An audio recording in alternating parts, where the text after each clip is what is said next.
Good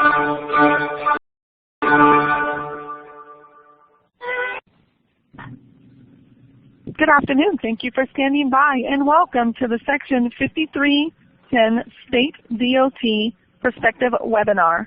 All lines have been placed on mute to prevent any background noise. After the speaker's remarks, there will be a question and answer session. If you would like to ask a question during this time, please press star, then the number 1 on your telephone keypad. If you would like to withdraw your question, press the pound key. Thank you. Ms. Carol Wright, you may begin your conference.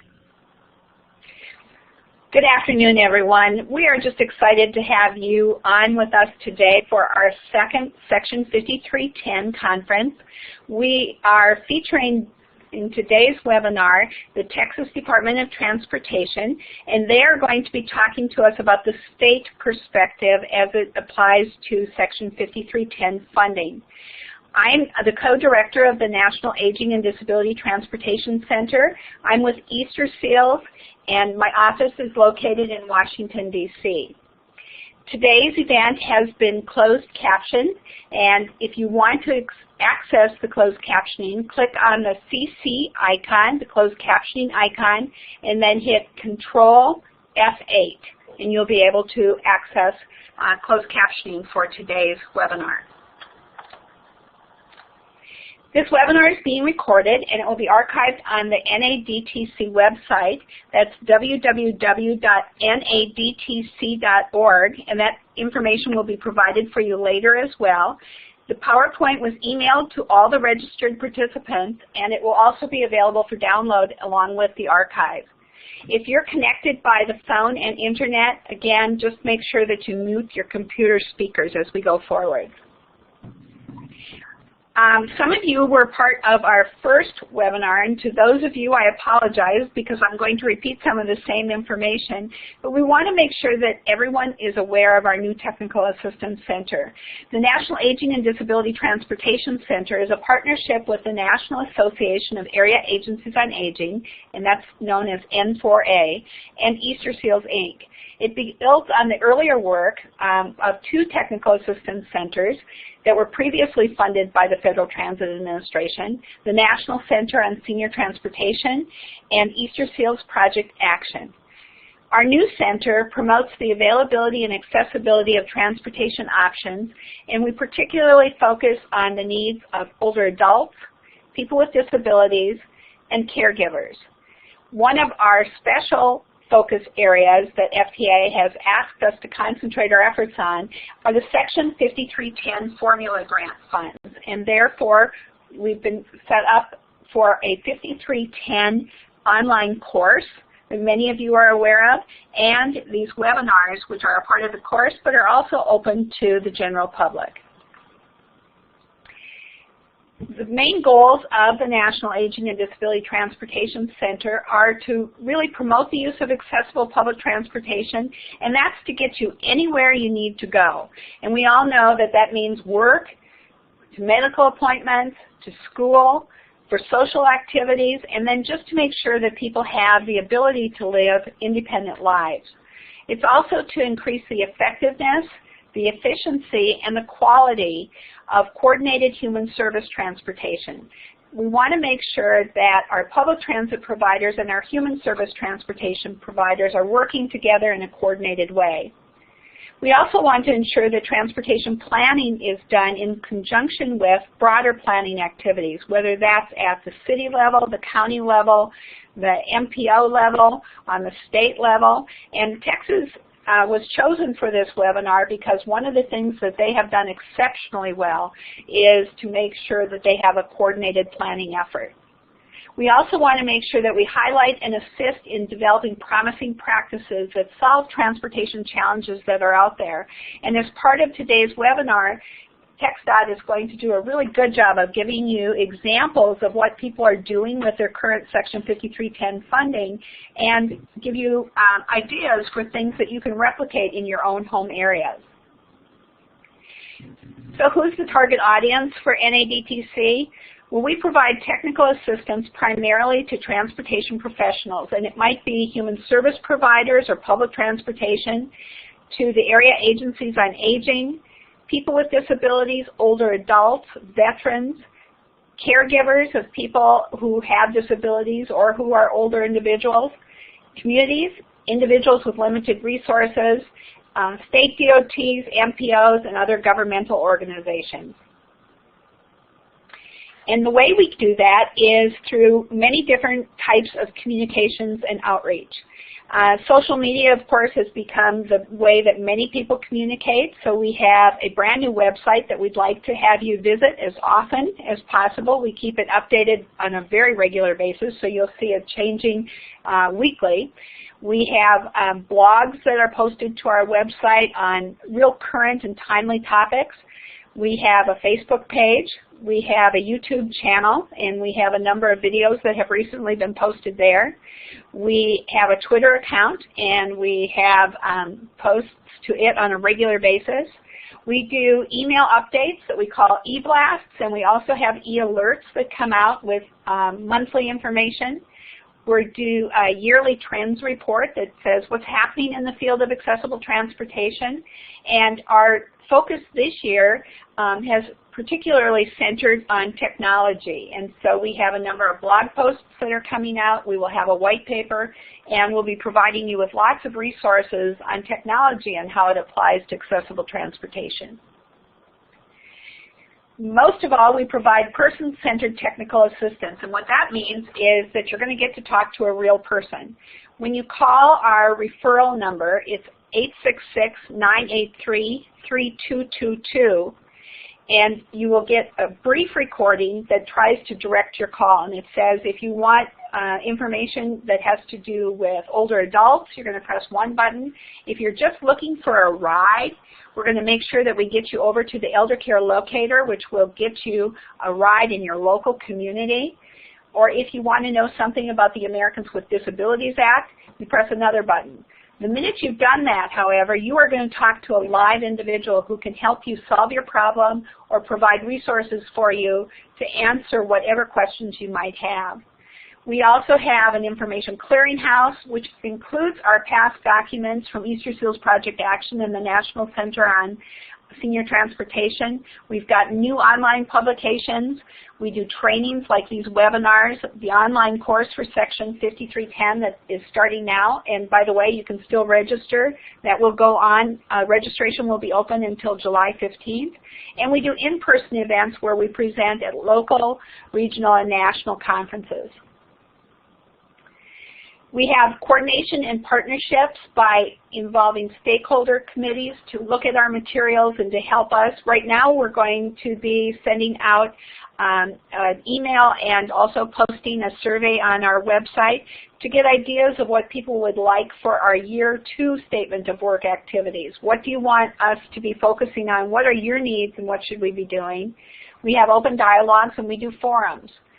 We also are investing in community solutions, and we have a community grant program coming up. Watch for this on our website. It is going live, I believe, on July 26th, and we will be giving away 6 $50,000 grants to communities across the country. So make sure you're going to www.NADTC.org and watching for that grant announcement. If you want to stay up to date with us, make sure that you sign up for our e-blasts. You can do that on our website. You can keep up with our blogs. You can become a Twitter follower if you're into social media yourself. Watch for us at national conferences. Make sure that you call our hotline if you have questions. By the way, all of our technical assistance is always free, and all of our resources are always free. Take our online courses and webinars, and they are always free as well. We don't want to forget our partners who are out there. There are 3 FTA-funded technical assistance centers. The National Aging and Disability Center, who's sponsoring this webinar. Again, the partnership of N4A and Easter Seals. There's the National Rural Transit Assistance Program called National RTAP. It is operated by Neepasset Valley TMA, and many of you have used their products for years as well. They primarily look at rural technical assistance and that for tribal programs. And then we have the National Center for Mobility Management called NCMM, and they deal mostly with how to work with mobility managers, and right now their focus tends to be on Rides to Wellness. It's a partnership of the American Public Transportation Association, APTA, the Community Transportation Association of America, which is CTAA, and of course Easter Seals. Okay, so you've heard enough about us, and for those of you for which this was repeat information, again, I apologize, but we want to make sure we get the word out as far and wide as we can. So welcome to our second Section 5310 webinar. It features Kris Dudley and Kari Banta from the Texas Department of Transportation. They're responsible for oversight of the Section 5310 program, and they'll be providing the state DOT perspective on dispersing Section 5310 funds and innovative uses of the funding. We have a series of webinars on Section 5310. The first one last week was the federal perspective.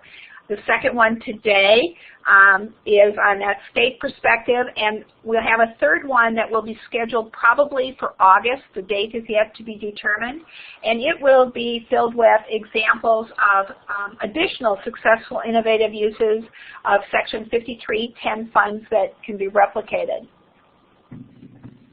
So watch the website or sign up for NADTC e-alerts, and that will give you your announcements for additional webinars that are forthcoming. And again, sign up for our online free course on Section 5310. Again, registration goes until July 15th. It is self-paced. You do not have to finish the course until the end of September, although you can finish it earlier than that if you want. There will be an online forum so that you can talk to other people who are doing much of the same kind of things you are and share ideas. And there will be lots of additional resources that are provided just for people who are taking the course. With that, I want you to meet your presenters. Kris Dudley is the Program Manager Emeritus for the JARC program, New Freedom in 5310, and she is with the Department of Transportation. Unfortunately, I have to tell you, she won't be with them a lot longer, which will be a great loss to the DOT. Kris has been a friend of mine for a long time, and she has brought a lot of energy and innovation and a great deal of expertise to the Texas DOT. She has turned over the reins to Kari Banta, who is now the Section 5310 Program Manager. Kari's been there for a while now, so she's very well grounded in the Section 5310 program, and we're excited to have her on board, taking Kris's place and filling those very capable shoes and capably filling those shoes both ways. So welcome to both of you, and I want to turn this over to Kris Dudley, who is going to begin with a historical perspective of what's been going on in Texas. So Kris, welcome. Thank you, Carol, and Kari and I really appreciate the opportunity to do this. This is, like Carol said, my last month here at TxDOT, and so I just think it's exciting that we get to share the body of work that we've been doing ever since MAP 21 took over. And as you can see, the title of our program this afternoon is Evolution and Development of the Texas Program. Well, let me tell you, first of all, wrong way. First of all, let me give you some kind of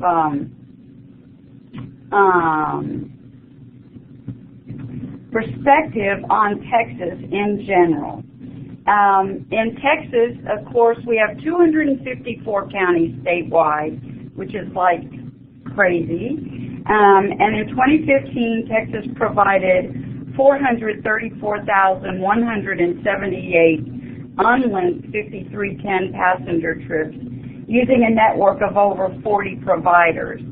Annually, Texas awards approximately $7 million in the small urban and rural programs. And the number of agencies, we've worked really hard to coordinate services at the local level because one of the TxDOT challenges, if you will, is managing so many small grants. And so we have tried really hard to do coordination, encourage coordination at the local level so we can actually reduce the number of grants that we have. And over these last 3 to 5 years, we've been pretty successful at that. Another thing I would like to mention, because 5310 as MAP 21 brought it about with the division between the small urban and the rural pots, which come directly to the state. And then we have in Texas, and I know everybody will be really jealous of this, we have 14 urbanized areas that get 5310 funding directly from FTA. And those are areas historically under Safety Lou and before ICE-T, where Texas used to do get the resources and provide the grant for those large urban areas as well.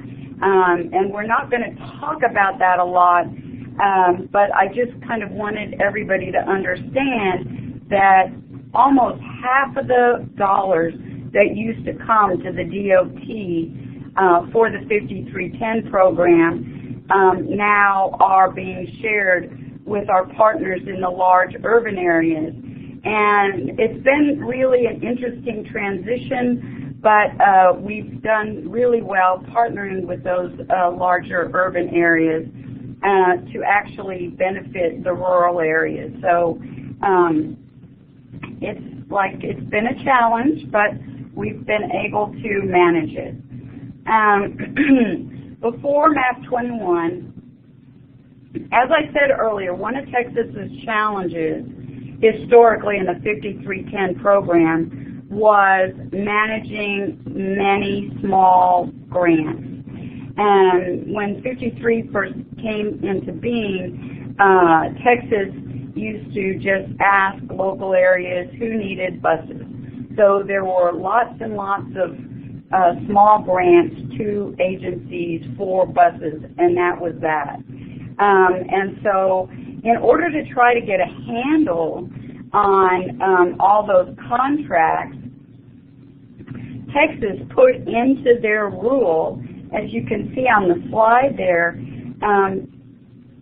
for 5310, the first priority eligibility prior to MAP 21 in our Texas Administrative Code was existing rural transit districts, of which there are 39, and urban transit districts, of which there are about 40, and that serve populations of less than 200,000 will be the primary recipients of funds for their respective service areas. So, okay, and that's how we had run the program historically. And then MAP 21 came, and we got a draft circular, but we didn't get the final circular till almost MAP 21 was coming to an end. And there it said that, the eligible subrecipients for traditional Section 5310 projects were private nonprofit organizations or state or local government authority that is approved by the state to coordinate services for seniors and individuals with disabilities, or certifies that there are no nonprofit organizations readily available in the area to provide the service.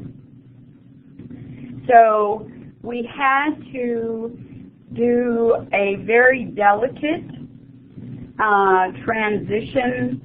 Our 5307 and 5311 operators were historically just, waiting for those $5310. In many cases, it was to buy vehicles, and in other cases, it was to provide preventive maintenance for their entire fleet.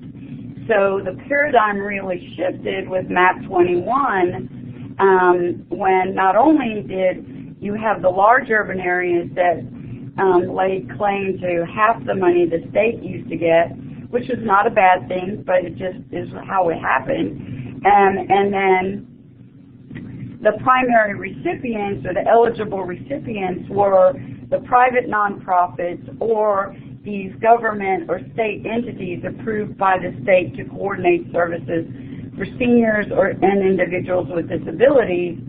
And quite frankly, and I'm going to, kind of out what we did here, but we actually were silent on number 2. We did not have any mechanism whereby areas could certify that there were no nonprofits, because we knew going into this whole process that there were indeed plenty of nonprofits that could provide the service. And so we just kind of, yes, that exists in the circular, but we chose to look at partnerships with the state entities that coordinated services for the targeted populations. So what was the Texas solution? As I mentioned, we had to, kind of wean the 5307 and 5311 providers from the expectation of the $5310 all the time. And we had to encourage their partnerships, if you will, with local entities that primarily were designated by the state or the federal government to coordinate services for seniors and individuals with disabilities. Historically in Texas, we had a really active job access, reverse commute, and new freedom program, and we had developed a very, very, very successful relationship with our Texas State Independent Living Council for JARC and New Freedom projects, which, fit really well into the 5310 new paradigm. So what we did is we worked with FTA National Office, and we said, okay, well, if we allow our 5307 or 5311 agencies to partner with these organizations or the nonprofits that were approved by the state to coordinate service for seniors and individuals with disabilities, could that count? And everybody was very amenable to that. We were lucky in our partnerships with the Independent Living Council and many of our independent living centers. You'll see when we come to the best practices discussion that we worked a lot with the independent living centers. They were understood how to contract with state and federal dollars. They understood how federal money worked. They had all the things in place like a Title VI program, all these things that were necessary when folk got FTA dollars. And for those of you that are in other states, just know, and I've given the link there for the State Independent Living Council directory. All states have independent living councils. I'm going to turn it over to Kari now, and she's going to discuss how we actually give out the dollars for 5310. Hey, this is Kari Banta. Welcome, everybody. You can see Texas is big. We're doing an annual competitive call for projects in each of the 25 districts. We break it down into 4 regions to kind of help us manage things a bit. Actually, next year we're going to start a 2-year cycle for the funding. Part of our thought with that is to allow people to have a little bit more stability when it comes to the funding so they can start looking longer term with projects. Luckily, we have staff in each district. They help us administer the grants locally, and they're actually sort of boots on the ground to start with region-based public outreach. Our cycle generally is around November. The applications will be available in the fall. We have usually at least 2 public involvement meetings in each of the districts. inviting the providers, members of the public, and the stakeholders to come in. We also draw our scoring committees from the local stakeholders. And Danielle did a really nice slide on that in the last presentation. We have a system with the coordinated transportation, human services planning that brings together a number of different kinds of stakeholders, and we try where possible to make use of that for our own scoring teams. The scoring committees review the application, and they make recommendations by line item in the project and provide their comments. We take those and look at the regional context, the regional information, and we also evaluate past performance. And one of the things that we've been looking at very strongly are these partnerships.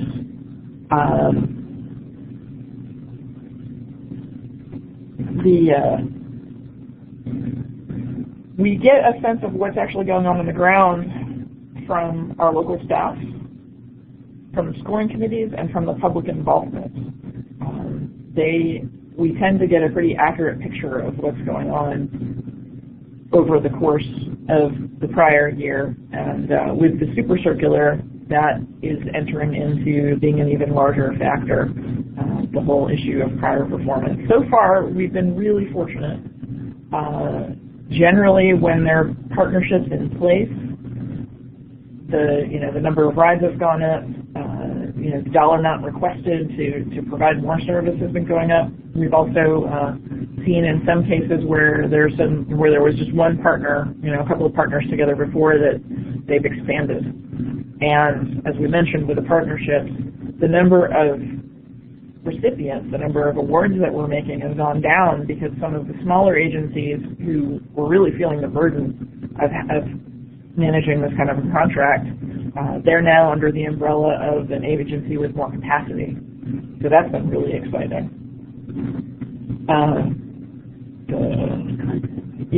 So the key concepts. So we're looking for projects that are sustainable, that have service continuity.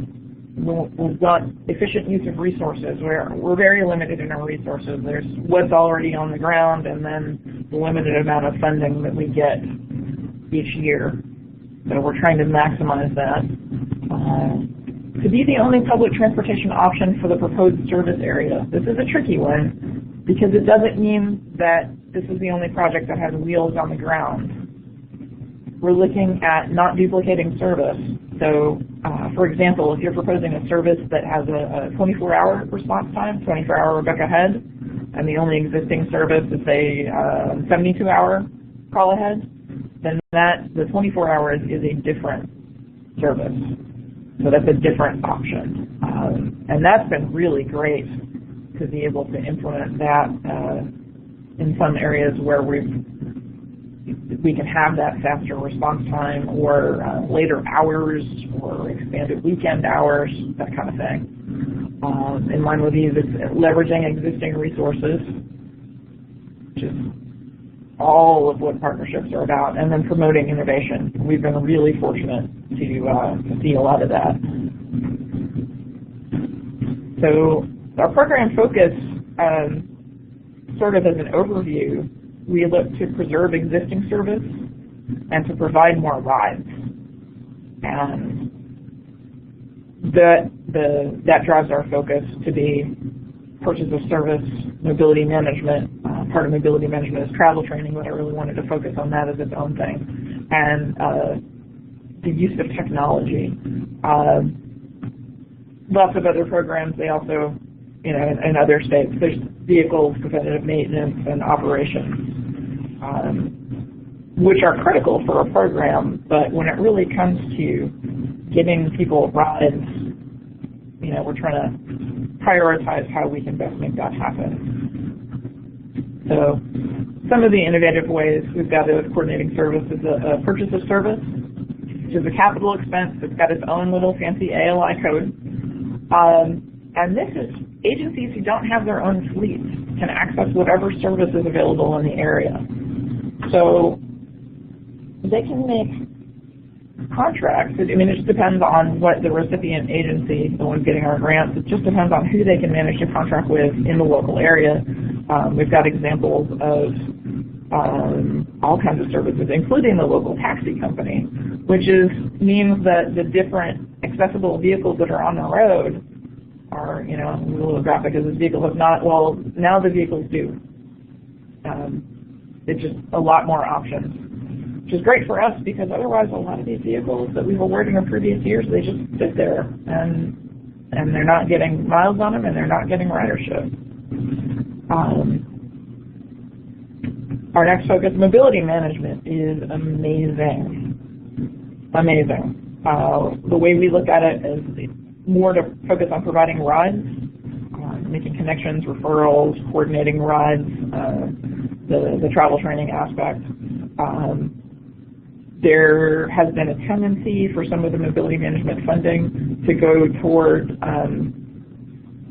more outreach, almost planning level focus groups. And this is extremely valuable, but we want, our philosophy is for the funding to go more toward providing service. So we've been trying to limit that and look at how those funds are being spent by projects. But some really cool things that have happened, the mobility management going beyond the direct service is actually managing between different service providers. In this case, it's as simple as getting two different transit providers to use the same bus stop. It doesn't seem like a difficult concept, but getting people to work together, anyone who's ever tried this kind of coordination, it's interesting. The travel training, which on an individual level improves the ability of consumers to access rides through training that's suited to their needs and abilities. And this is a great shot of some transitional youth who are receiving travel training. This can go anywhere from someone who wouldn't be able to ride transit at all, to getting them comfortable enough for a demand response, potentially even with their caregiver, to getting someone who is currently dependent on demand response, to get them up to speed and comfortable with using just regular fixed route service, which expands their options. The fixed route service usually has the better hours and more access, and that's where it's possible for people to make that transition for their benefit. We've got, this one really hits it out of the park, the technology that some folks have developed. This is Harry Hunter with Mounting Horizons, and Kris is going to talk a lot more about him. But in his spare time, we don't know how he has spare time, but he developed a fare card system for his agency. It's tablet-based, very low cost, it's open source, and it allows, there's basically a tablet and all of the different vehicles from different providers that they purchase service from. And it's a simple scan of the card, the trip is recorded, and the cost can be properly allocated against the different grants. This is available to others. Kari has designed this and has made it open. He's the man to contact when it comes to this, and I encourage you all to talk to him. Now we've got the numbers. This is just to give you a quick look at how the funds were being spent. I know that might be a little dark to read, but basically before MAP 21, in 2011, if we can go back, yeah, you can see that we spent a lot of funding. The majority of it went to fleet and preventative maintenance. Those numbers are almost identical. Very small percentage going to purchase of service, and they're basically, other 4% and 6% mobility management was a tiny little sliver. of that. After MAP 21, looking at 2015, you can see fleet. We cut that about in half, just about doubled purchase of service, and the 15% of the total became mobility management. And that has just grown to the point where this year's award, we've got 40% is purchase of service, 24% is fleet, 20% mobility management, and there we've been able to separate it out into what's travel training, coordination with transit service, and then the public education and marketing. Preventative maintenance, which used to be as much as nearly 40%, is down to only 7%. So you can see much more clearly how the partnerships and our change in perspective has led to really, a focus on service, on providing rides, which is pretty exciting. So I'm going to give it back to Kris to talk about our engagement with the Centers for Independent Living. Thank you, Kari. And I have to say, for us, the switch in the focus of the funding was difficult at first for the 5311 and 5307 transit providers. As I said earlier, lots of those agencies were used to using the 5310 funding for preventive maintenance for their entire fleet. So when the focus for those kinds of things changed to only 5310 JARC or New Freedom funded vehicles, it really helped us. Not that we don't think preventive maintenance is important, but there are other funds that they receive that can pay those bills, if you will. We're going to start talking about some best practices. As I said earlier, we had a lovely partnership ongoing with the State Independent Living Council. They did a very big long-term JARC project for us where we have 24 planning regions across the state, and those are the regions that are engaged in the human service public transportation planning, which 5310 is included. We have a state statute that requires coordinated planning for a long term. It's been on the books for a long time. We asked the Texas State Independent Living Council to go to those 24 regions and give us some kind of, do public meetings, do public hearings, and figure out what were the workforce-related transportation needs for seniors and persons with disabilities. And that there's a lovely report on their website that discusses all that. So as we got those partners with the Independent Living Council, we got more exposed to the actual independent living centers. And the first year of New Freedom, the Panhandle Independent Living Center came to us and they asked for a very, very modest grant. I think it was like about $40,000 to do travel training under the New Freedom Project. One thing we really appreciated about that particular request for funding in our competitive environment was their match was brought to the table by private foundations. And that's something we didn't see in the transit community, is reaching out to private foundations for dollars. And that's another thing that the Centers for Independent Living can do. They are blessed by the state and the federal government to serve seniors and persons with disabilities, and now the inclusion of Centers for Independent Living and the ACL umbrella with aging is fabulous as far as we were concerned. Anyway, so the Panhandle Independent Living Center came for this modest grant, and they repeatedly came to the table, repeatedly found more money,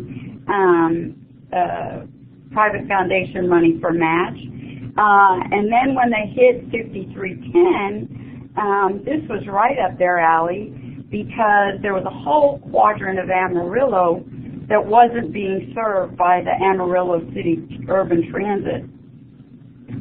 And so the Independent Living Center says, well, we'll get some purchase of service money, and they partner with a local provider, a for-profit provider, LaFleur Transportation Services. I say that because I noticed Jackie De Los Santos was on the call, and she is their Texas representative. She's been a really great partner, but sometimes when the public providers can't or don't have the capacity to provide service in an area, we look to the private providers that in Texas provide Medicaid transportation. And so Medicaid transportation is a different animal in Texas, and if you have several hours, we can discuss it. But anyway, so LaFleur Transportation partnered with Panhandle Independent Living Center.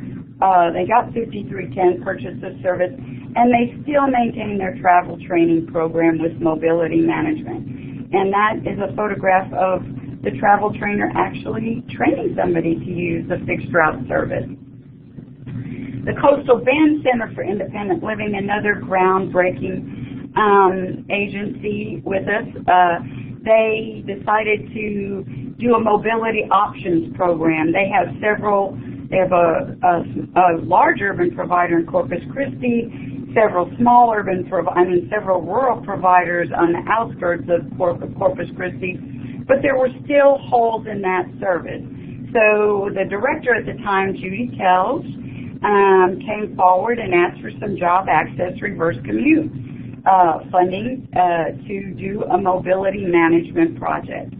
And she started out very small, and now she has gotten a larger grant. We've transitioned her to 5310, which works perfectly. She uses 4 public and private providers in the rural areas. She has also partnered with the vocational rehab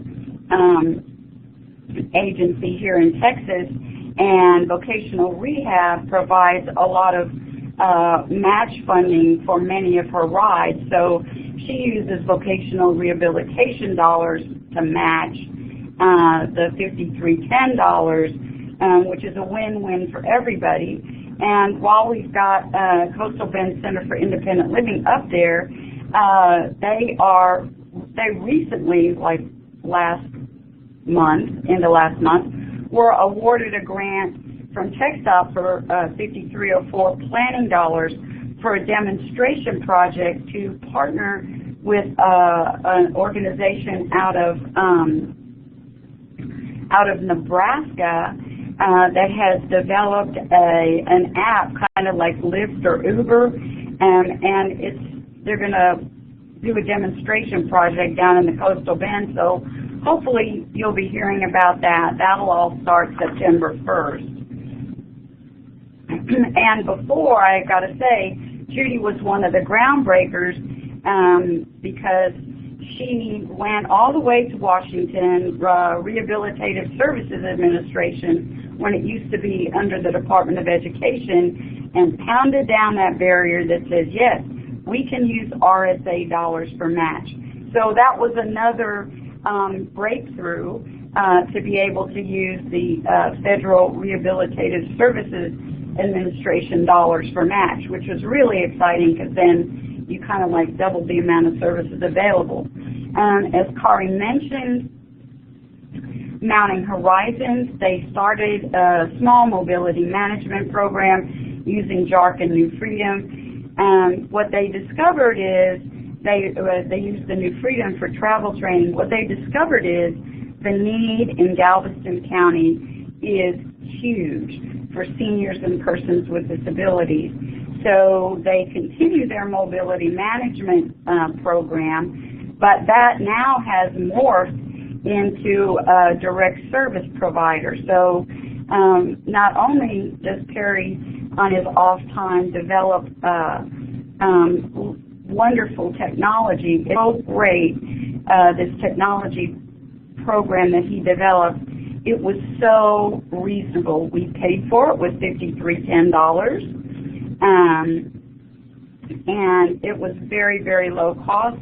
A matter of fact, when you hear Kari tell it, the most expensive thing, he provides cards, ID cards, that use those little kind of stamp icons that you swipe on the pad, and it keeps track of all the dollars and what the source of those dollars, the funding is for that particular ride.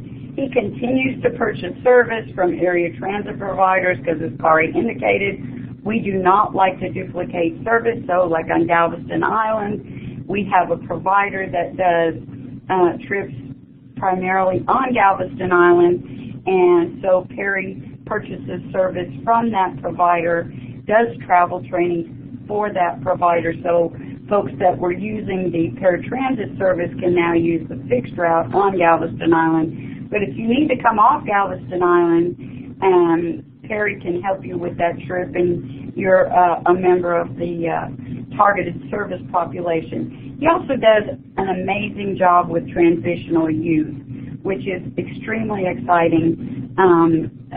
But he does a lot of things, and he developed the fare card system himself in his spare time, and he's been known to drive a bus or two. Another independent living center in the Abilene area is Disability in Action. They primarily started a JARC project, volunteer driver program that was incredibly successful. But as with the others, we've been able to move them over to the 5310 program, and Leah and her staff continue mobility management service, including travel training, a contract with the City of Abilene for their bus service there. And she also just became a direct service provider because there was not a lot of weekend and evening service in her area. So Disability in Action now has kind of a 3 or 4-pronged program, transportation program. They've got the volunteer driver program, mobility management program, the actual direct service program, and travel training. As you can see, many of these independent living centers have really gotten engaged in transportation. In Texas, one of the 4 advocacy strategies for individuals with disabilities and seniors is transportation. And so what these independent living centers have done is what we call active advocacy. And they've just said, well, hey, if we can't do information and referral and there's not enough transportation capacity, we'll just jump in there and do it ourselves. So, you know, we've really banked a lot on that relationship. We look to engaging the State Independent Living Council and the Independent Living Centers, I think in the future development as they move on down to redesign the 5310 program in Texas. Kari is going to discuss some other best practices. Oh, okay, I'll do that one. Go to Kris. Kari will discuss some other best practices in a moment. This is a traditional Golden Crescent Regional Planning Commission. Is the transit provider both for the urban and the rural service in and around the Victoria and the Golden Crescent area in Texas.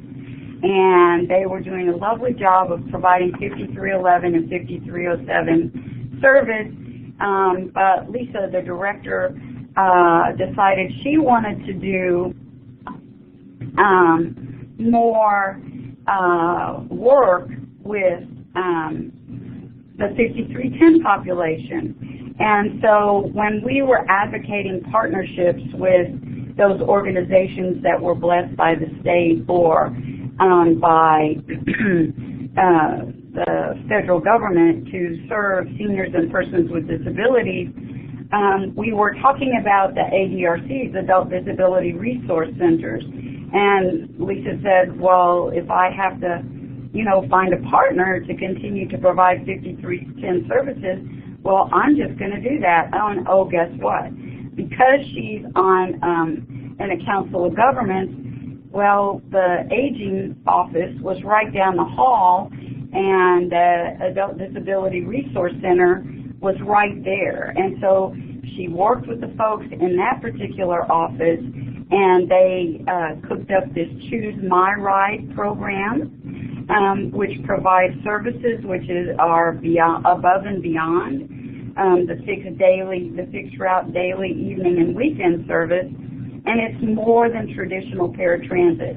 It's a voucher program, and the transit provides vouchers to all the partner agencies in the Disability Resource Center network, and for filling out a kind of a fact sheet about yourself as a rider, you can get vouchers, and you as the rider have customer choice to choose who your provider will be. It's either the traditional transit service, or it can be the local taxi company. And so that was a very small program at first, but I think this year it's really jumped, and I think this year they're actually going to be able to get some matching funds from the ADRC agencies, which is music to our ears. Let's bring on those other partners that have dollars, and we can share the cost of our ride. And now I believe Kari is going to talk about the Area Agency on Aging best practice. This one is really exciting. This was one of the situations where in the Contra Valley area there were several smaller recipients of 5310 funds. They had applied under the MAP 21 because they were the traditional nonprofit providers. We gave them funding for purchase of service from Contra Valley Transit, but there is a level of knowledge and patience that's required to manage a transportation grant with federal money that a lot of human service providers, they're just tapped out. And it was very difficult for these agencies to handle the burden of a grant. The Area Agency on Aging for the Contra Valley, they have taken on the purchase of service as an umbrella for many of these smaller agencies, not just the three we'd given to before, but several more beyond that. They get the funding for purchasing service from Contra Valley Transit. The AAA does the needs assessment, and they are looking at expanding service based on local need. And they're considering the full range of service, not just your sort of required medical trips, but all the way through the quality of life spectrum. Currently, they've got mobility management things going on right now. They are evolving a more sophisticated system. What they've currently got, and you can see right there, for different areas, you can call for service and when the different service is available, when you can make the reservation. So this is starting in at the ground floor, and we're looking forward to them how this project develops. Yeah, so that one. Oh, yes. And now we have our private taxi provider. This is exciting because there's the line, there's a couple of paragraphs about private taxi in the circular, but across our state we haven't really seen taxi companies be actually applying themselves. Shared ride taxi is allowed, and NDMJ started with Stark and New Freedom. They run 24-hour service. They are extensively involved in mobility management projects. In fact, the mobility manager for their area sits in one of their offices. They're part of the county voucher program where they're at. NDMJ runs on natural gas. So there's a quarter on every dollar of natural gas that's sold goes into a match fund for local Smith County projects, and that's one of those things. Matching funds are just golden. So they've had that advantage. They've also been part of the local BTCLI, the one call, one click virtual call center. And Jamal is more than happy to talk about his program. It's definitely a case of a private enterprise being very well integrated with the network of traditional and providers and local transit agencies. I think that brings us to the close of our presentation. We are allowing 30 minutes for questions and answers, and I will turn it back over to Carol and Christy to run the Q&A process. Thank you so much. What wonderful information. Tony, if you don't mind coming back and giving instructions on how participants can ask questions on the phone. Certainly. At this time, if you would like to ask a question, please press star, then the number 1 on your telephone keypad. That is star 1 to ask a question. We'll pause for just a moment to compile the Q&A roster. Thank you so much. And while people do get into the queue, I will say that you can also pose your question in the chat section.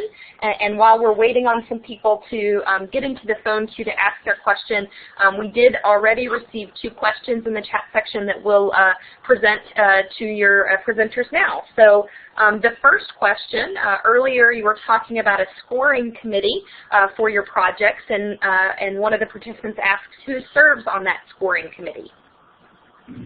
Who serves on the scoring committee depends on the district. It's anywhere from people who serve on the stakeholder committees for the coordinated human service transportation planning to we've got some folks who are retirees, the Texas Workforce Commission. We get folks from there, Area Agency on Aging, Lighthouse for the Blind. Essentially, we're looking for someone with local knowledge and expertise who isn't with an agency that's either a direct partner or providing service themselves, an applicant. As we increase our level of coordination, we're kind of poaching from our scoring committee pool. So we're looking at ways to make that more flexible, in some cases having folks recuse themselves from scoring a particular application, but looking at the rest that are in the area. So that's really determined at the local level. There's a lot of local flexibility, and that's part of the local control of the process. Kari, this is Carol Wright. I have a follow-up question to that. Sure. How large are your scoring teams generally for those applications? How many people are serving on that scoring team? Depending on the district, it can be anywhere from 3 to 9 people. Some areas they like to take it in front of a full board. Maybe a smaller group of 5 people evaluate the applications that they do a presentation to a board of 10 or 11 people who then make the decisions on their recommendations.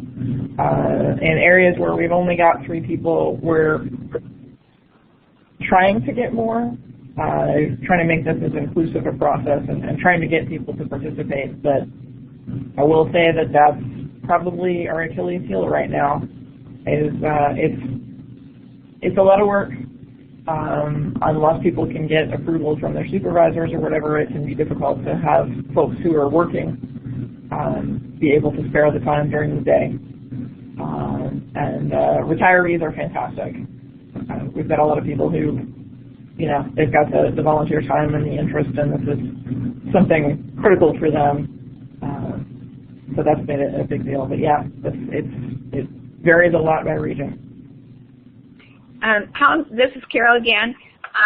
First of all, I really applaud that it is a local process, because I think that brings it down to a level where everyone feels like the decisions are really being made in their home area. How important do you think it is to take that process out of the state DOT office and bring it to the local level? Well, kind of my approach to it is I sit in an office in Austin. I get around the state some, but I don't actually know what's happening at the local level. I can't make adequate decisions about comparing the needs of different areas or the merits of a project without that local input.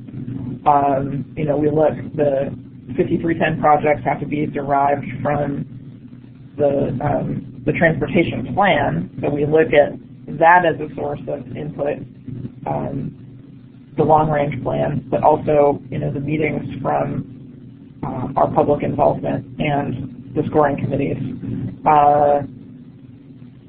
And then, what I'll say is what the scoring committees do is they pass along our recommendation. We take that very seriously, but we have to consider the fair and equitable distribution of funds. So we may look at how one scoring committee handled their mission and see that it doesn't quite match up with how the rest of them did it. So we're going to have to, looking at the local information they're provided, we may need to reevaluate how they distributed the funding. We try not to do that, but when it comes to the whole fair and equitable part, also when we have residual funding, then it's looking across the state and saying, okay, well, what projects, really merit funding, but the original allocation for the district wasn't sufficient to cover everything. And then it's sort of, looking at the best of the best to determine where the funds should go. Great, thanks, Kari. Sorry. All right, our next question is also from the chat section. Can 5310 funds be used by a small nonprofit organization to pay off a finance contract used to purchase a wheelchair-accessible van? The van is titled and registered to the Transport Ministry, but payments place the ministry in great financial burden. This is going to depend on which state the person is in. In Texas, that would not be eligible. But then again, that is definitely something to check with on a state-by-state basis. That level of detail of rules varies widely. And one of the issues with that particular question for Texas would be that it appears that the vehicle's already been purchased, and that would not be an allowable activity until we had granted the funds to an agency. So we here in Texas couldn't go backwards to pay off a note or something like that. And so in Texas, that wouldn't be allowable. But just like in the state or province, all those vehicles that are funded with 5310 are also titled to the Texas Department of Transportation.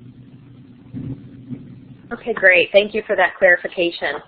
The next question, can 5310 funds be used to make ADA improvements to fixed route services?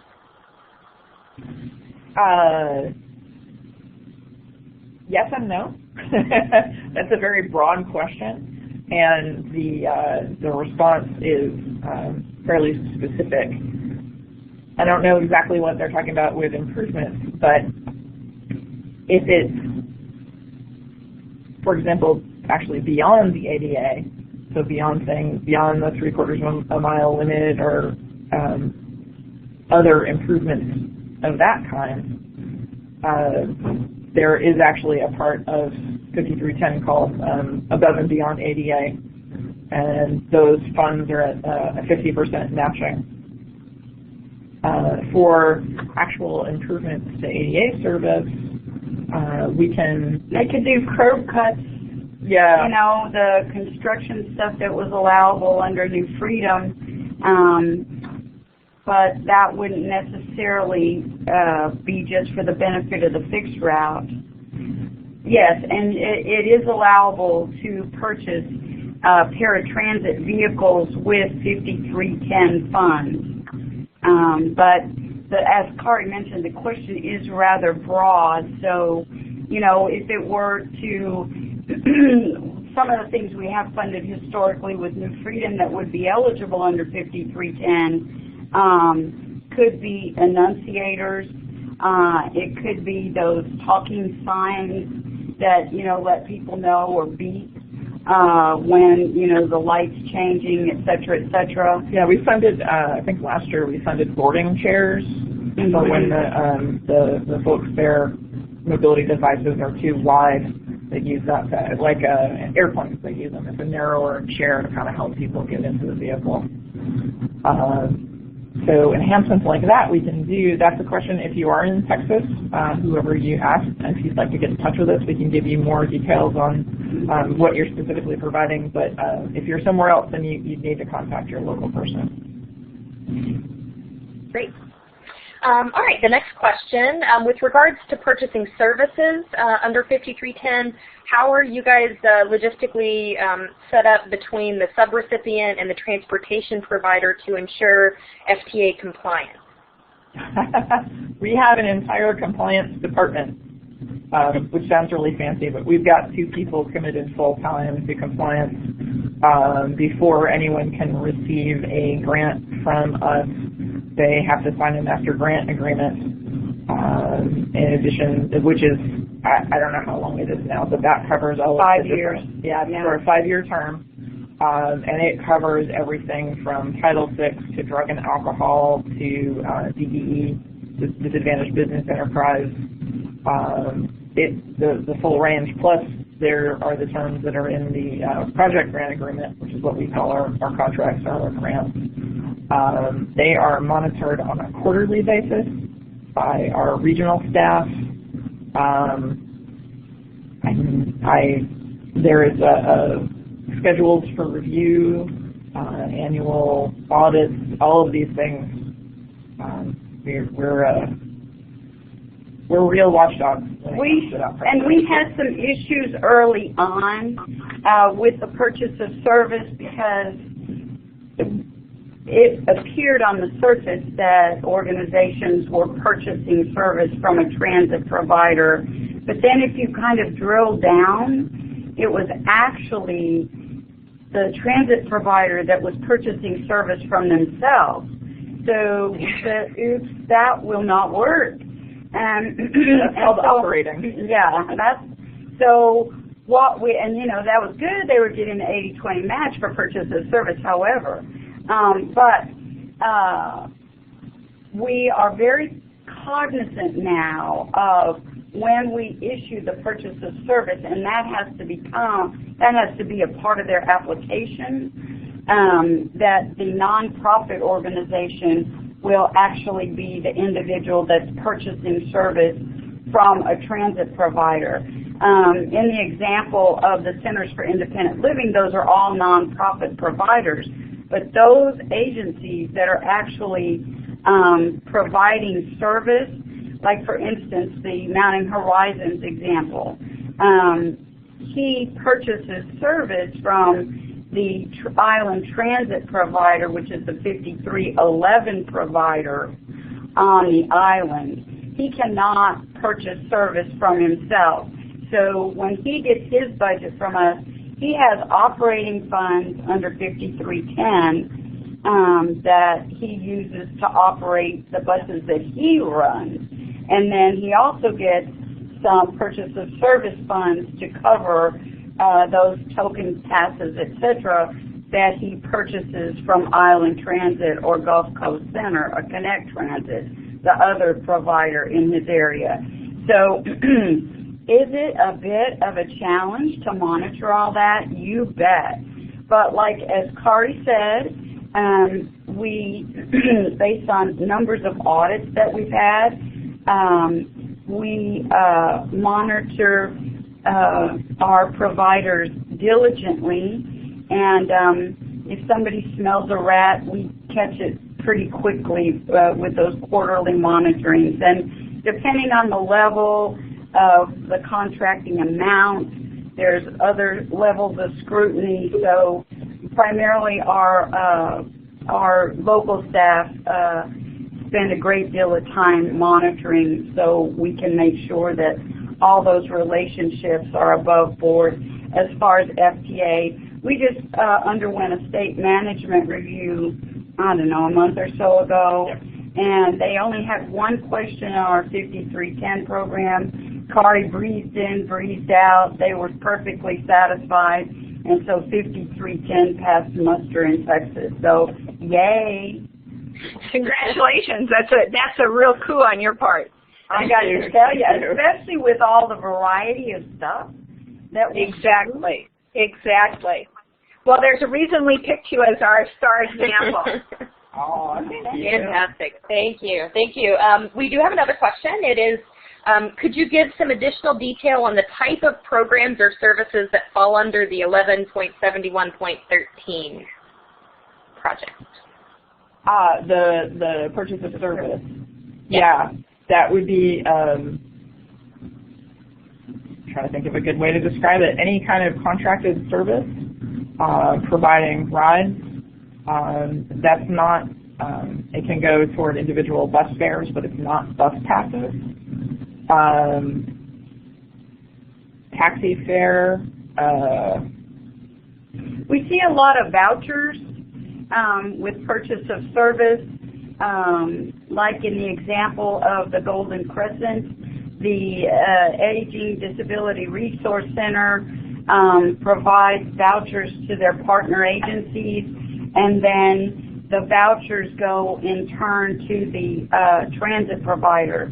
So the actual contract for purchase of service is with the ADRC and not the transit provider. Then, like to the Perry Hunter example, but then also to the Center for Independent Living example in Coastal Bend, Judy gets gets a chunk of purchase of service dollars where she buys service from she is not a transit provider. She is just a Center for Independent Living that provides these transportation vouchers for persons with disabilities in the Coastal Bend, seniors and persons with disabilities in the Coastal Bend. So she buys taxi vouchers, she buys service from the rural and the urban provider. Now, what she has to do when she gets her purchase of service grant, she can't just, say, okay, Mr. Taxi, we're going to buy service from you. She has to go out and do an RFP. It can be a very casual RFP, but she has to keep the competition in there. So she is able to kind of control the cost because she's aware of what those rides will cost. And as I mentioned earlier, she buys service from the local private Medicaid provider, LaFleur Transportation, but she knows in advance that trip is going to cost her, or that ride is going to cost her like $10 or whatever. So she budgets that purchase of service based on historical experience, and then she's got all the RFIs or RFPs or however she runs her competition. I'm not going to, you'll need to contact Judy to make sure you get all those details. But so then she has those costs and she budgets it out according to, historical utilization, stuff like that. Great, thank you. I'll just say thank you for your patience. We do have a call on the phone, so I'll ask Tony to introduce our caller, please. And your first question comes from the line of Brian from Colorado. Hi, Brian. It's related to mobility management. In the state of Colorado, we're grappling with a lot of the performance measures because mobility management is such a wide open program, and it can yield benefits that aren't necessarily translated by way of number of trips provided, but it's more the quality of life measurement. So I'm curious to see how you guys evaluate different types of mobility management projects against each other with so many funds that are out there, and if you had some best practices or performance that you'd be willing to share. Brian, I think as we talked about earlier in the presentation, we do not use the broad definition of mobility management as it's outlined in the circular. We try to use more the National Center for Mobility Management, and that is connecting, and you're right, there are a lot of those other facets of mobility management are are valuable, but because of that very reason and trying to evaluate different projects one against the other, it's become a bit difficult for us. And so we primarily looked at those individuals that, or those projects, mobility management projects that actually connect people with services. And basically, there's a lot of anecdotal data as opposed to real hard numbers. I don't know if that helps at all, but if you want to call Kari, we could discuss it more in depth. Definitely. I would love to have a conversation with you about some of the projects and how we've made decisions in some areas. I mean, a lot of times it might just be based on what is available in that region already. Where they're starting. Are they starting at the ground level, or are they looking to enhance? We do look at ridership numbers, even as it's related to, also looking at just essential needs for marketing the service, getting the materials available in Spanish, hosting public meetings or having a presence at different public meetings to let people know about it. Also, if they're able to provide more different kinds of trips or expand the hours, or there are lots of, there might not be an objective set of criteria. It is somewhat subjective based on what is available in the region and what the capacity is for that agency. But yeah, I would love to talk to you about that. That's a great topic. Yeah, sounds good. I'll definitely take you up on that. Thank you. Awesome. Yeah, reach out. Thank you, Brian. Great question. We do have another chat section question. That is, what are some of the challenges that you have faced in administering projects with multiple partnerships and integrated levels of coordination?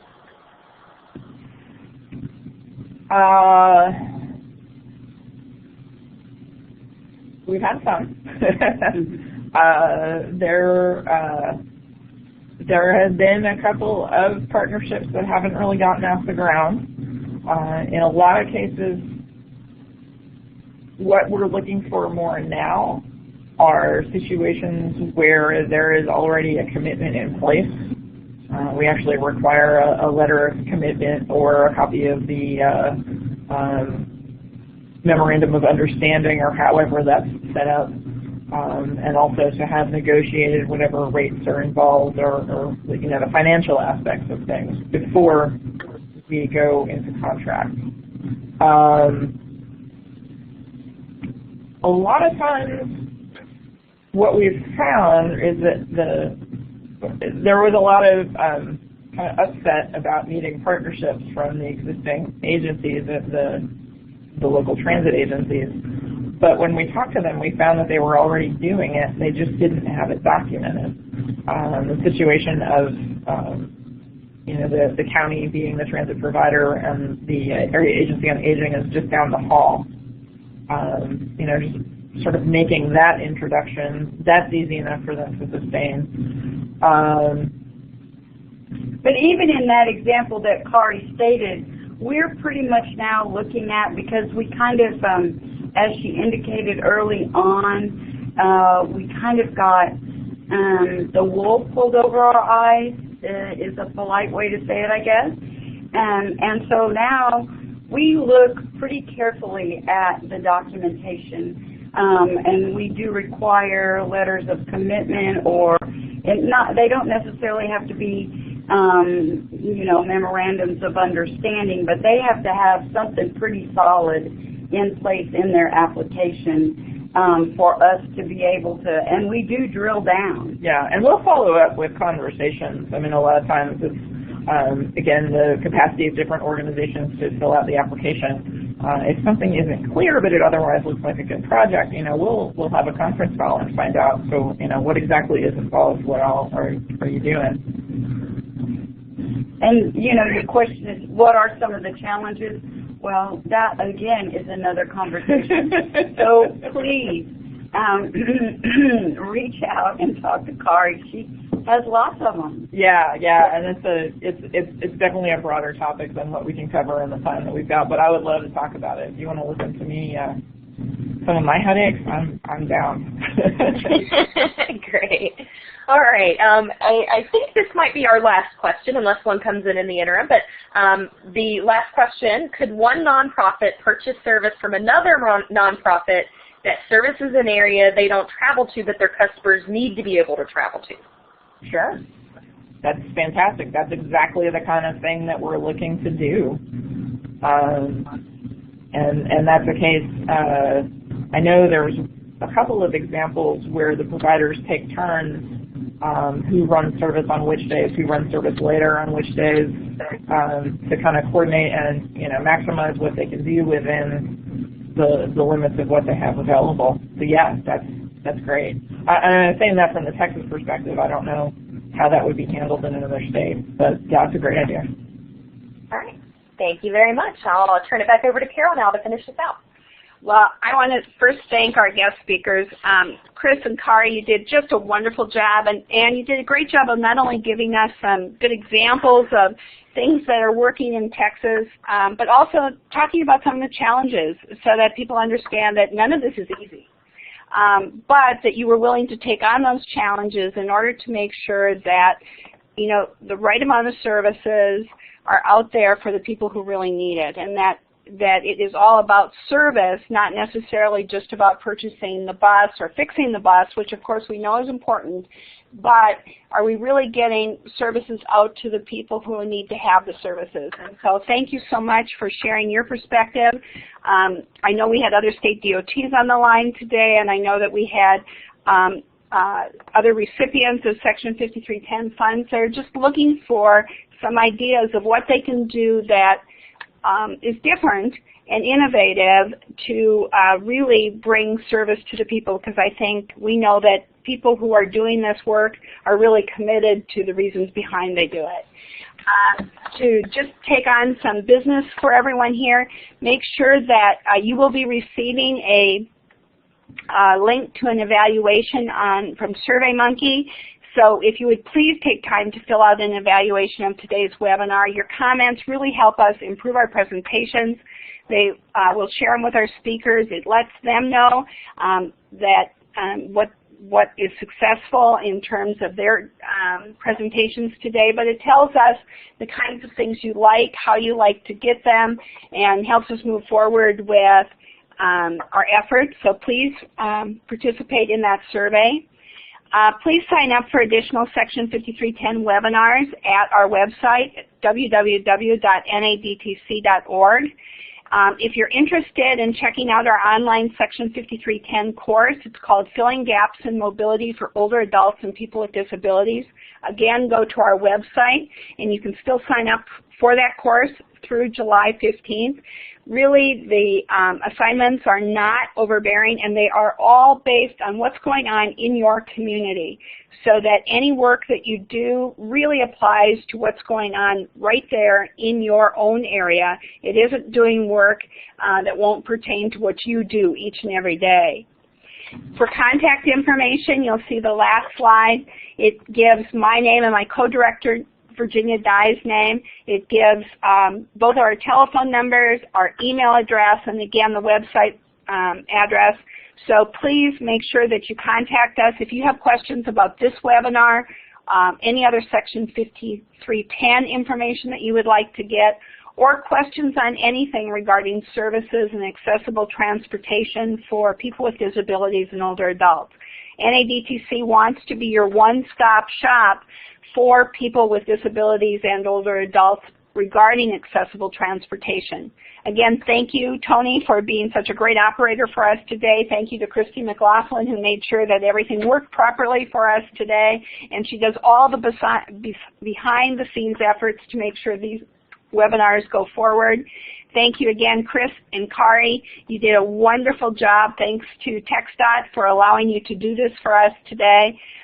If you have questions, you have their contact information. Please feel free to get a hold of them. They've graciously offered that as an opportunity to, again, tap into more of their wisdom. Kris, we wish you all the best in your retirement. And Kari, we know that you will do an excellent job of moving forward with the excellent program that TxDOT has already established for its Section 5310 program. So thanks to all of you. And please join us for our additional webinars moving forward. This concludes today's conference call. You may now disconnect your lines. Presenters, please stay on the line.